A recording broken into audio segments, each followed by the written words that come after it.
Hey Isaiah, it's Miss Briggs. Do you remember that I'm one of the teachers that's going to help you this year? Along with Miss Owens and the other first grade teachers, I'm going to help you with reading and anything else you need help with probably. Um, Today, I wanted us to talk about being scared and about what are some things we can do when we're scared to try new things. Um, like this video. Before I made videos, I was pretty scared about it because I thought, I don't know how to send a video, a movie out of myself to people. And oh my gosh, it'll probably look funny and I'll probably mess up my talking. And before I did it, I was really nervous about it. And but I found out that it gets easier once I do it. Once I've done it one time, it's easier to do it another time. And sometimes what I did was I watched the other teachers' videos and I looked to see how they were doing it. And I got some ideas about how I can do it better. And so with just trying it and just not wait until I got good at it, but just going ahead and doing it and watching the other people and getting some help from friends, I got over being so scared about it. Maybe you've felt scared about stuff before, and maybe you've had to get help from a grown-up or a friend. Well, sometimes people can feel scared about their work.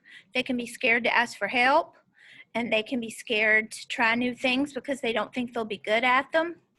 And I wanted to tell you a story today about a squirrel who was scared, who didn't want to try new things, but then after he did, he was glad.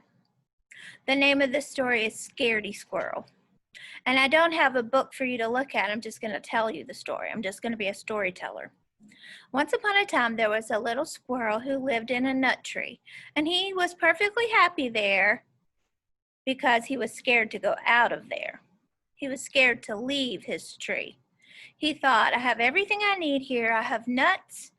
I can live in the branches. I can play in the hole of the tree, and I have everything I need because I don't want to go out there because out there are Martians and germs and killer bees, and he was afraid there might be sharks, which is kind of silly because why would sharks be in the middle of the woods? So some of his fears were understandable, like bees and germs, but some of them were kind of crazy, like Martians and sharks. And that's kind of how we are too. Sometimes we can think of some crazy things to be afraid of, but if we're really afraid of them, I guess we're really afraid of them. But he was just being scared of everything. Well, he was also living kind of a boring life because there was nothing to do but look around, eat nuts, and sleep. Look around, eat nuts, and sleep. He was afraid of so many things that he just stayed at home and didn't do anything.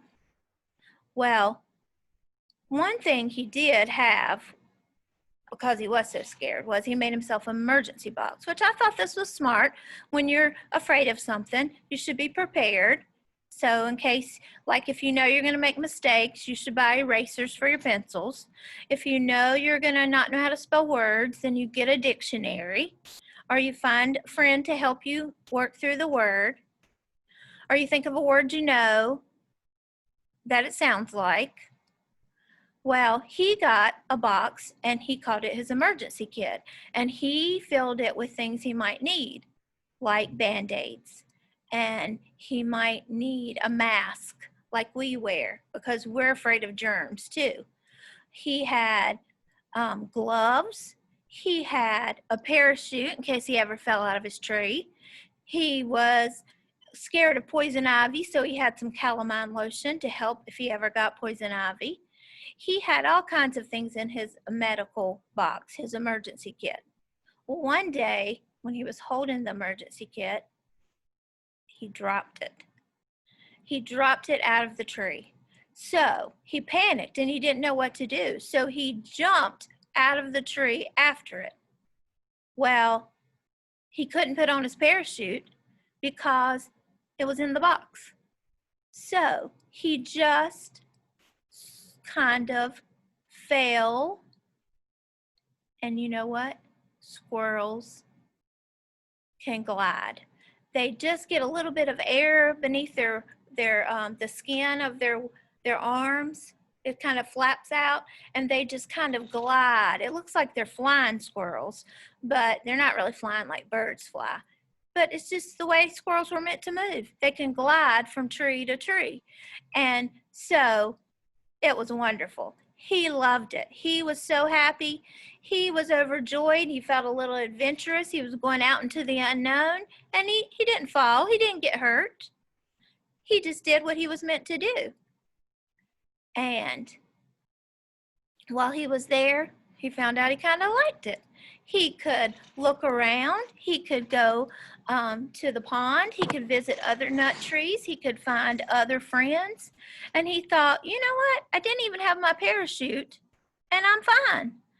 I didn't even have my mask or my gloves, and I did okay. He's still going to be smart and stay away from germs. He's still going to be smart and stay out of poison ivy. But he found out that leaving his tree wasn't so bad, that from now on, he was not going to be the same scaredy squirrel. He was going to be a careful squirrel, and he was going to try new things. He would get up, eat some nuts, jump out of his tree for a while, glide to another tree, climb down, explore the unknown, and then go back to his tree, eat some nuts, come down again if he wanted to, and live a more adventurous life, because it's hard to live if you're scared all the time. If you find yourself being scared all the time, you need to change what you're doing and ask for help, or you need to find a way to break down that scary thing into little pieces or into little parts, and maybe try a little something new every day. I found out that making a video wasn't so hard after I'd done it for a while. I think you'll find that doing things that you're nervous about won't be so hard if you'll try new things little by little with somebody around to help you. Like, I'm going to be around to help you with your reading books and figuring out words that you don't know. I'm going to help you put some strategies in your mind and in your like, pretend they're in your pocket, and you can just pull them out whenever you come to a word you don't know. So I will hope that you and me will be more like Scaredy Squirrel at the end of the story and not at the beginning of the story. Because at the beginning, he wouldn't even try. But at the end, he decided that it would be best to get out of his same old nut tree and explore and to have a little fun. And so that's what I hope that you'll learn that lesson from the story. If Scaredy Squirrel can learn it, then I know you and me can learn it. That it's best to try new things, especially if we have help along the way. All right, well, I want you to keep doing the work from Miss Owens, and I'm going to be getting back with you, and we're going to touch base again. That means I'll video you again and maybe even Zoom you, and we'll read together some. All right, bye.